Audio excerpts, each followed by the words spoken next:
প্রকল্প থেকে কি পশ্চিমবঙ্গের নাম বাদ যেতে চলেছে? এই প্রশ্ন উঠছে, তার কারণ কেন্দ্রীয় শিক্ষামন্ত্রীর জবাব। কেন্দ্রীয় শিক্ষা প্রকল্পের রাজ্য ভিত্তিক বরাদ্দ নিয়ে যখন প্রশ্ন করা হয় তখন দেখতে পাওয়া যায় জবাবে যে পশ্চিমবঙ্গের নামই সেক্ষেত্রে নেই। গুজরাট, উত্তরপ্রদেশ, হরিয়ানার জন্য বরাদ্দ রয়েছে, কিন্তু এই প্রশ্নের জবাবে পশ্চিমবঙ্গের নামই নেই। শিক্ষা প্রকল্পের রাজ্য ভিত্তিক বরাদ্দ নিয়ে প্রশ্নে কেন্দ্রীয় শিক্ষামন্ত্রী ধর্মেন্দ্র প্রধানের জবাবেই এই জল্পনা এবং এই জায়গা থেকে প্রশ্ন, তাহলে কি কেন্দ্রীয় শিক্ষা প্রকল্প থেকে পশ্চিমবঙ্গের নাম বাদ? বরাদ্দ তালিকায় পশ্চিমবঙ্গের নামই নেই, তাহলে কি কেন্দ্রীয় শিক্ষা প্রকল্প থেকে বাদ যাচ্ছে পশ্চিমবঙ্গ? গুজরাট, উত্তরপ্রদেশ, হরিয়ানার জন্য যেখানে বরাদ্দ ধার্য রয়েছে সেখানে বরাদ্দ তালিকায় পশ্চিমবঙ্গের নামই নেই। আর এই জায়গা থেকেই প্রশ্ন যে কেন্দ্রীয় শিক্ষা প্রকল্প, সেখানে কি পশ্চিমবঙ্গ বাদ যাচ্ছে? বরাদ্দ তালিকায় নাম নেই পশ্চিমবঙ্গের। শিক্ষা প্রকল্পের রাজ্য ভিত্তিক বরাদ্দ নিয়ে প্রশ্নের জবাবে পশ্চিমবঙ্গের নামই নেই দেখতে পাওয়া যায়। গুজরাট, উত্তরপ্রদেশ, হরিয়ানার মতন রাজ্যের নাম যেখানে রয়েছে, তাদের জন্য বরাদ্দও রয়েছে, সেই বরাদ্দ তালিকায় পশ্চিমবঙ্গের নাম বাদ কেন?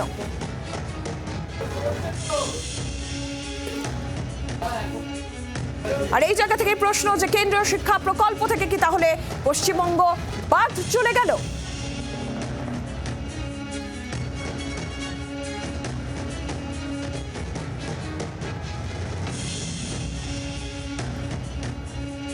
কেন্দ্রীয় শিক্ষামন্ত্রী ধর্মেন্দ্র প্রধানের জবাবে এই জল্পনা।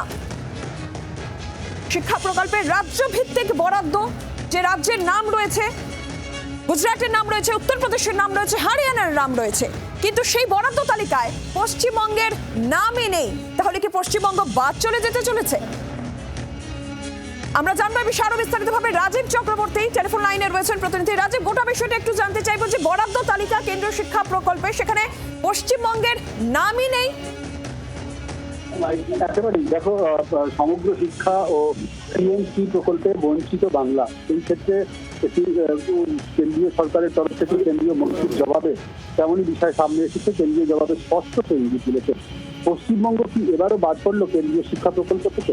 কেন্দ্রীয় শিক্ষামন্ত্রী ধর্মেন্দ্র প্রধানের সদ্য দেওয়া লিখিত জবাব থেকে কিন্তু তেমন ইঙ্গিত মিলছে। সমগ্র শিক্ষা মিশন ও পিএমসি প্রকল্পে রাজ্য ভিত্তিক অর্থ বরাদ্দ নিয়ে সংসদে প্রশ্ন তুলেছিলেন সাংসদ বাপি হালদার। কেন পশ্চিমবঙ্গের প্রাপ্য টাকা দেওয়া হয়নি এবং বহুদিনের বকেয়া প্রায় 1500 কোটি টাকা কবে মেটানো হবে তা জানতে চান। উত্তরে ধর্মেন্দ্র প্রধান জানিয়েছেন যে চলতি অর্থবর্ষে গুজরাট, মধ্যপ্রদেশ, উত্তরপ্রদেশ, হরিয়ানা যথাক্রমে 1245 কোটি, 6264 কোটি এবং 5525 কোটি টাকা পেয়েছে, কিন্তু পশ্চিমবঙ্গে কিছুই পায়নি এবং বিগত কয়েকটি অর্থবর্ষে কিন্তু পশ্চিমবঙ্গের জন্য বরাদ্দ শূন্য। এক্ষেত্রে তৃণমূল কংগ্রেস তারা মনে করছে যে রাজ্য যে বঞ্চিত হচ্ছে, বাংলা যে বঞ্চিত হচ্ছে, কেন্দ্রীয় সরকারের কাছে লিখিত প্রশ্ন করে তার জবাব পেয়ে তা তারা আরো একবার প্রমাণ করলেন। বাংলার আওয়াজ, বাঙালির আবেগ, জি 24 ঘন্টা।